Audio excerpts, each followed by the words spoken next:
എന്നോടുകൂടെ കർത്താവിനെ പുകഴ്ത്തുവീൻ. നാം ഒരുമിച്ച് തൻ്റെ തിരുനാമത്തെ ഉയർത്തണം. 34-ാം സങ്കീർത്തനം 3-ാമത്തെ തിരുവചനം.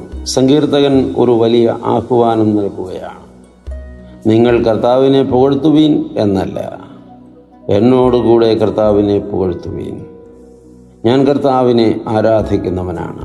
ഞാൻ കർത്താവിന് മഹത്വം കരയേറ്റുന്നവനാണ്. ഞാൻ കർത്താവിനെ നിരന്തരം സ്തുതിക്കുന്നവനാണ്. എന്നോടുകൂടെ നിങ്ങളും കർത്താവിനെ സ്തുതിക്കുവീൻ. നാം ഒരുമിച്ച് തൻ്റെ തിരുനാമത്തെ ഉയർത്തണം. ആരാധന ഒരുമിച്ച് നിർവഹിക്കുക.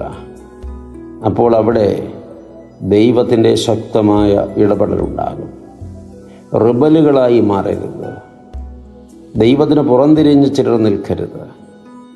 ചിലയിടങ്ങളിൽ അങ്ങനെ ചില ഇടപെടലുകൾ ഉണ്ടാകുന്നു.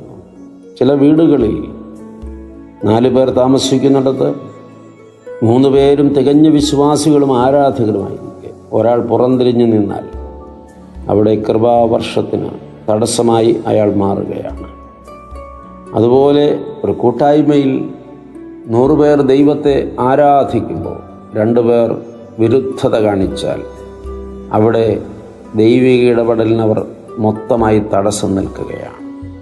അതുകൊണ്ട് ഈ ആഹ്വാനം വളരെ വലുതും വിലപ്പെട്ടതുമാണ്. നാം ഒരുമിച്ച് ദൈവത്തിൻ്റെ തിരുനാമത്തെ ഉയർത്തണം.